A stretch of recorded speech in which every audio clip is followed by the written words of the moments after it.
Hello and welcome to this free training series offering you the tools and methods for overcoming and combating an anxiety disorder. Before we begin, I just want to start off with a few statistics. According to the National Institute of Mental Health, approximately 40 million American adults over the age of 18 suffer annually from an anxiety disorder. According to the Anxiety and Depression Association of American anxiety disorders are highly treatable, yet only 1/3 of those suffering actually seek treatment. So I wanted to start off with those two statistics just to let you know, number one, you're not alone. So if you're suffering from an anxiety disorder, there's a large group of us, and I included myself in that. There's a large group of people out there that's suffering as well. And number two, they're highly treatable and you can overcome. And I say that from experience as well. I suffered from anxiety disorder for many years. My name is Chuck Pope, and I'm with Life Beyond Limits. And I'm offering you these tools and methods for overcoming anxiety disorders because I suffered for many years. And I know what it's like to suffer from this and not knowing where to go or the help that's needed to deal with this and overcome it. So, I had my first panic attack at the age of 19. I was sitting in commute traffic, stuck there in traffic one morning, and this feeling crushed in on me out of the blue. I didn't know what was taking place or what was happening. And my heart began to pound, my shortness of breath, I couldn't breathe. And all I could think was I had to get out of that car at this very instant or I was going to die. And I didn't know what this was or what was happening, and I wound up in the emergency room. I had my heart checked out, I had an EKG, all this stuff was taking place, and nobody was able to tell me what I just experienced. And it was several years later before I actually learned and was diagnosed with an anxiety disorder. And for many years after that, I suffered until I found the proper treatment and learned the tools and the methods that I'll be sharing with you today. So what is an anxiety disorder? Actually, there's a whole spectrum. And within that, it's included panic disorders, GAD, which is generalized anxiety disorder, post-traumatic stress disorder, obsessive compulsive disorders, social disorders or social phobias or fears, specific fears, that's part of it too. So it's an entire spectrum. And the thing is, what we're talking about, what we're discussing, and the tools that we're going to give you is dealing with the underlying cause. Because that's one thing that all these disorders have in common, is the underlying cause. So it doesn't matter which one within that spectrum you may be dealing with or trying to combat or overcome. It's the underlying cause that we're talking about here today. And so this applies to all these anxiety disorders. And so what's required to actually overcome an anxiety disorder? When you boil it down to the very bottom component there, it's desire. You truly have to have that desire to actually do what it takes to actually overcome and combat your anxiety disorder. So if you have that desire and you follow some of these tools and the methods that we're giving you in this series, you can overcome your anxiety disorder. And again, for many years I was trapped. I had that first panic attack at age 19, and by the time I was 26, I couldn't leave my home. That first panic attack I had, I never wanted to experience that again. So I avoided that type of situation, being stuck in traffic. And I experienced a second panic attack and then a third, and I wound up in the emergency room multiple times. And each and every place that I had one of these panic attacks, in an effort to try to avoid ever experiencing that again, I avoided that situation. But through a process called generalization, you begin to avoid other situations that are very similar. If you have a panic attack, let's say in a crowded restaurant or in a crowded situation, you may begin to start avoiding other places where there are crowds. You may begin to avoid going to movie theaters or going to a church or going to a concert or a baseball game. So through generalization, it begins to spread. And we begin to avoid more and more. And what really happens is our world and our life begins to collapse. And that's where I found myself. By the time I was 26 years old, I couldn't leave my house. I was trapped in my home. And today I can experience total freedom. And again, that's why I'm here. That's why I'm sharing this with you, because I know what it's like. I've been there. And again, I'm offering these tools and these methods to you so you can free yourself just like I've done.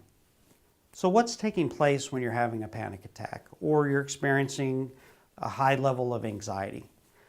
Well, you're triggering the fight or flight response within your body. You're putting yourself in a situation and your body is alarming you. It's warning you and saying this isn't a safe place. And it begins to flood your body with adrenaline. And the effects that you feel, that rapid heart rate, that shallow or hard to catch a breath, that breathing, or your eyes begin to lose focus, or you begin to get that tunnel vision. This is all part of your body preparing for a fight or flight response. As we dig in and you begin to gain a deeper understanding of what's taking place, you'll realize that this is just a normal bodily function that's happening. All animals have a way to protect themselves. The skunk has a smell, and the snake has a venom, or a lizard's able to change color. Well, we as human beings, we're giving a way to protect ourselves too, and that's our fight or flight response. That is, back in the caveman days, when a saber-toothed tiger might be charging after you, you needed a way to protect yourself. Your body begins to flood with adrenaline to give you that superhuman strength to either face this charging lion and combat it, or to be able to flee and outrun the thing or jump up in a tree. So it's a way to protect ourselves. So that's what's taking place when we're having our anxiety disorders. And once you learn and you can understand what's taking place, you can begin to address it and break it down, and that's when we begin to overcome this disorder. So our thoughts and beliefs create our anxiety disorder. So how did this all begin? Well, for the most part, we were born into it. We're all born into a family with a belief system already in place. There's cultural influence, there's religious influence. Pretty much this is all set, and we're simply born into these situations. So we're taught what our thoughts and beliefs are. You may experience as a young child some additional traumatic experience or something like that adds or enhances as part of this process. But for the most part, you were born into it. So this wasn't something that you're defective or anything like that. It was something that you were simply born into. So it's our thoughts and our beliefs that are creating and causing all of our anxiety. For instance, let's take an example of a spider. And let's just say that I have a fear of spiders and you don't. So a spider shows up and you're not experiencing any effects at all. You think that spider is cute and cuddly and you'd like to hold it. Me, on the other hand, I'm wanting to run out of the room and get the heck out of there because I've activated my fight or flight response. And it is simply because I have a belief that spiders are scary and you have a belief that they're not. So the only difference between me and somebody else in that situation is our belief about spiders. So it's our beliefs that we have about things that we get in and around that activates our fight or flight response. And this is all kicked off and it's all triggered by our thoughts. So our thoughts are the trigger that activate our belief system. And if that belief comes out that it's a scary situation, then our fight or flight response gets activated. It begins to flood us with adrenaline. And that is when we begin to experience the effects of that adrenaline, which we perceive and wind up having a panic or anxiety attack. And the next thing you know, you might be in the emergency room. Come over to the board and let me show you what I'm talking about. So you have a thought. Maybe it's that spider that we talked about. And that thought enters into our brain.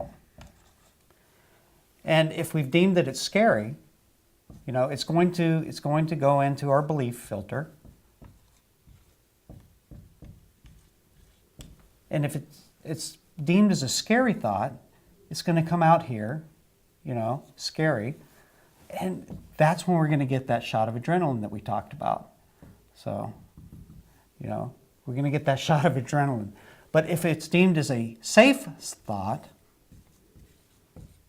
not scary, then, we don't get that shot of adrenaline. So the thought comes in, goes into our brain, interacts with our belief filter. If it's a scary thought, we're going to get that shot of adrenaline. If it's a safe thought or not a scary thought, then we don't get that shot of adrenaline. So, but here's the thing. Multiple scary thoughts, you're going to get multiple shots of adrenaline. So it's just like drinking alcohol, for instance. If you have one shot of alcohol, probably not that big of a deal. If you have 4, 5, 10, 12 shots of alcohol, you're going to begin to experience the effects of that. The same thing takes place with adrenaline.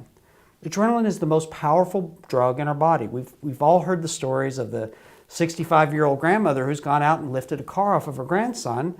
And what gave her that superhuman strength and able to do that was the drug adrenaline. So, it's the most powerful drug that we create within our own bodies. And if we get, 1, 2 shots of it, maybe not so much, we don't experience that big of an effect. But if we have 7, 8, 10, 12 shots of adrenaline, you're going to begin to experience the effects. That's when your heart rate is going to begin to really be pumping, and your breathing is going to change, and that tunnel vision, again, because it's preparing your body for that fight or flight response. So the thought is the trigger. And so we need to begin to pay attention to what we're thinking, because for the most part, we're scaring ourselves. It's these thoughts that we really want to start right here and focus in on the thoughts. And let me share right now with you the two biggest culprits are our what if and our what people think thoughts. Every time we have a what if thought, we begin to create or imagine catastrophes or disasters out in a future event or a future time that hasn't even taken place yet. So again, we talked about avoiding things that might put us in a situation where we're going to feel the effects of a panic attack.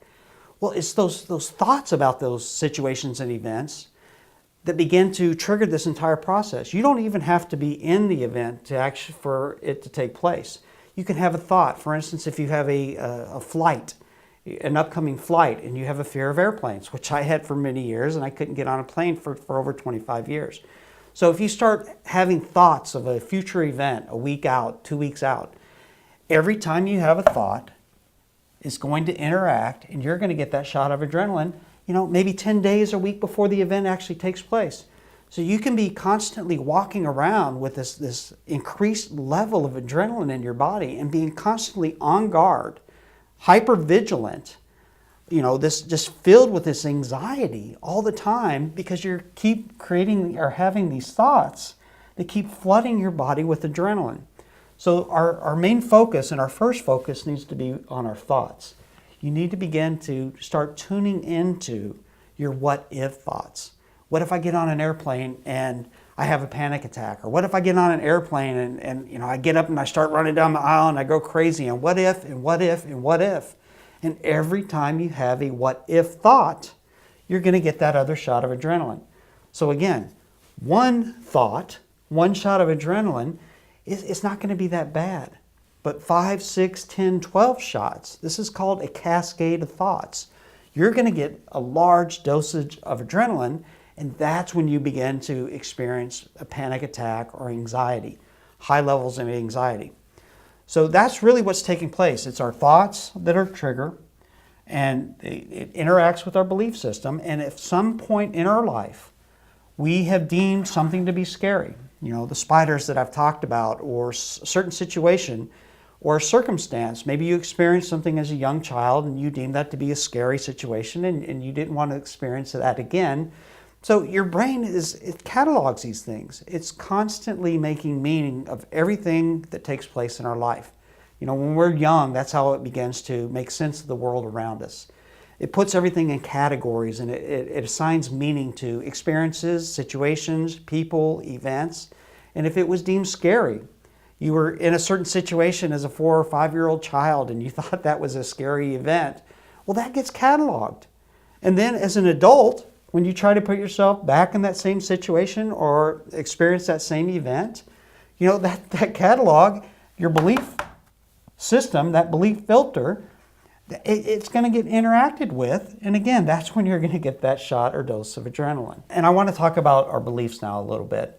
So here's where we're going to begin to focus in on our thoughts. We're going to begin to pay attention and get a hold of the thoughts to stop the trigger and stop this whole entire process. But over time, this is also where we want to begin to focus as well. Because if we can change the belief, then it doesn't matter what the thought is. If we can eliminate this part here to where a thought comes in, and if our belief has been changed, it's always going to come down here and it's always going to be safe, and we're not going to have the fear response that we had before. So here's where it starts. And I'm going to give you some tools here in a minute to begin to hone in and pay more attention to the thoughts that are creating this process. But over time, here's where we really want to begin our focus on our belief system. So we just eliminate that upper path and we don't give ourselves that shot of adrenaline. So we've talked about our two types of thoughts that are the main culprit for causing our anxiety and triggering that fight or flight response. And that is our what if and our what people think thoughts. And again, mostly these are thoughts about future situations or events that haven't even taken place yet. So the first thing that you need to begin to do is to begin to tune into, for the most part, our brain is just going and we're not paying attention to what we're actually thinking. So it's beginning to become aware of what's taking place and really beginning to focus and tune into.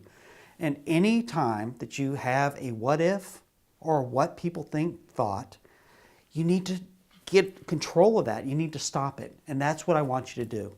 Begin to tune into, and any time that you have a what if, what if I get in this situation, I have a panic attack? Or what if I get in, what if I get in an elevator and I can't get out? What if I get trapped? What if I can't get air? What if I can't breathe? What if? Every one of those what ifs, you're getting another shot of adrenaline.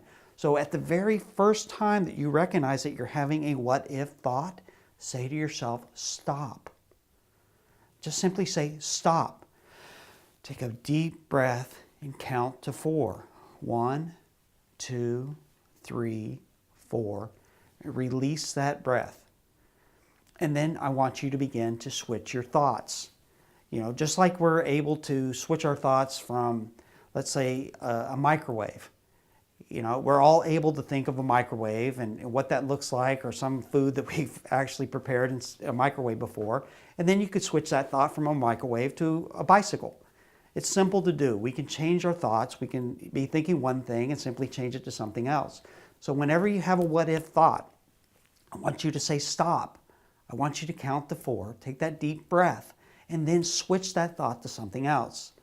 And I don't care how many times you have that what if thought. If that brain of yours keeps wanting to go back to that elevator, and what if this happens, and what if every single time, stop, deep breath, count to 4, and switch the thought to something else. This is a tool that you're going to begin to use to interrupt that cascade of thoughts that are giving you multiple doses of adrenaline. So begin to tune into that. Another important thought that we need to get a hold of is our what people think thought. A lot of people are suffering from social anxiety or social phobias. And that's mostly caused by our what people think thoughts, or WPTs. If you're going to get into a social situation and you begin to think, well, what if somebody doesn't like what I'm going to wear? Or what if I say something and they make fun of me? Or what if I trip and fall? Or what if? And it's all these thoughts about what people think, or these what if thoughts. And again, the first one that you recognize, say stop. Take that deep breath, count to 4, and then switch it to another thought. I'm going to give you some more tools in a later session on ways or other things that you can focus on when you make that switch. But for right now, begin to pay attention to your thoughts. Begin to catch yourself when you're having your what if or your what people think thought. Don't let it become a cascade of thoughts. Break that chain of thoughts by taking that deep breath, by counting to 4, and by switching the thought to something else. We're highly intelligent, creative, and imaginative people, and this is why most of this is taking place. We're able to imagine so many catastrophes or things that may take place out in the future. Our what if and our what people think thoughts are mostly associated with the future.